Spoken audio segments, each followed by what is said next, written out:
ఇక వైసీపీలో పెనమలూరు సీటు రగడ ఇంకా ఆగలేదు. స్థానికుడికి మాత్రమే సీట్ ఇవ్వాలంటూ రాత్రికి రాత్రి ఫ్లెక్సీలు వెలిశాయి. ఓసీ, బీసీ, ఎస్సీ అయిన స్థానికులకే సీట్ ఇవ్వాలని ఫ్లెక్సీలను ఏర్పాటు చేశారు. ఇక సీటు మంత్రికి జోగి రమేష్ కి ఇవ్వడంతో మొదలైంది అసమ్మతి సెగ. సీటు కమ్మ కార్పొరేషన్ చైర్మన్ తుమ్మల చంద్రశేఖర్ కి ఇవ్వాలని అనుచరులు ఆందోళన చేస్తున్నారు. ఇక పడమట సురేష్ బాబుకి సజ్జల ఫోన్ చేశారు. పార్టీ న్యాయం చేస్తుందని పడమట సురేష్ బాబుకు చెప్పారు సజ్జల.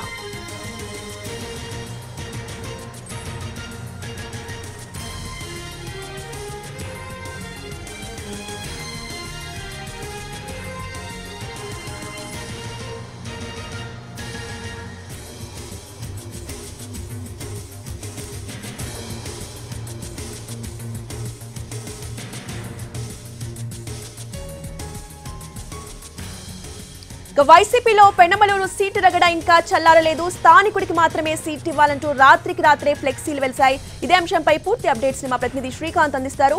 శ్రీకాంత్,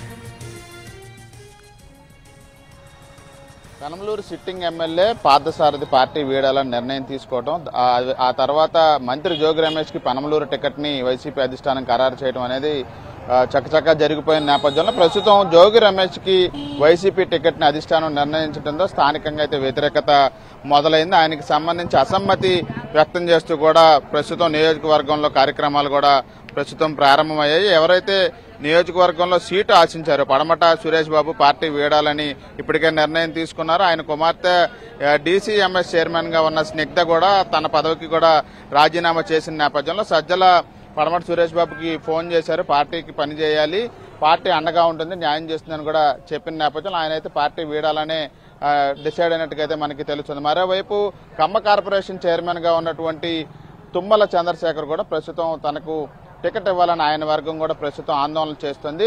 స్థానికులకే టికెట్ ఇవ్వాలి, అది ఎస్సీ అయినా, బీసీ అయినా, ఓసీ అయినా పర్లేదు, ఇతరులకు ఇవ్వద్దనే ప్రధాన ఎజెండాతో ప్రస్తుతం ఆందోళనలు అయితే పెనమలూరు నియోజకవర్గంలో చేస్తున్నారు. దీనికి సంబంధించి ఫ్లెక్సీలను కూడా రాత్రికి రాత్రే నియోజకవర్గంలో కూడా ఏర్పాటు చేసిన పరిస్థితి కూడా ఉన్న నేపథ్యంలో ఇంకా జోగి రమేష్ ఇంకా నియోజకవర్గంలోకి ఎంటర్ కాలేదు. ఆయన ఈ నెల 15వ తారీఖున రోజునే నియోజకవర్గంలో పార్టీ కార్యాలయాన్ని కూడా ప్రారంభించడానికి సన్నాహాలు కూడా చేసుకుంటూ పెనమలూరులో ఉన్నటువంటి వైసీపీ క్యాడర్తో కూడా ఆయన సమావేశాలను నిర్వహించడానికైతే ఆయన ఒకవైపున ప్లానింగ్ చేసుకుంటున్నారు. మరోవైపు ఆయనకి వ్యతిరేకంగా ఆయన మైలవరానికి సంబంధించిన వ్యక్తి కాబట్టి, ఆయన లోకల్ వ్యక్తి కాదు కాబట్టి ఇక్కడ ఆయనకి టికెట్ ఇవ్వద్దని చెప్పి వైసీపీలోని అసమ్మతి రాగాలైతే పెరుగుతున్న పరిస్థితి కూడా ఉంది. దానికి సంబంధించి కార్యక్రమాలు కూడా నిర్వహిస్తున్న నేపథ్యంలో మరి జోగి రమేష్ క్యాడర్తో ఏ విధంగా మాట్లాడతారు, అదేవిధంగా అధిష్టానం వీటన్నిటిని కూడా ఏ విధంగా సద్దుమణిగటానికి చర్యలు తీసుకుంటుంది అనేది అయితే ఆసక్తిగా మారింది. రోజా, రైట్, థ్యాంక్ యూ శ్రీకాంత్.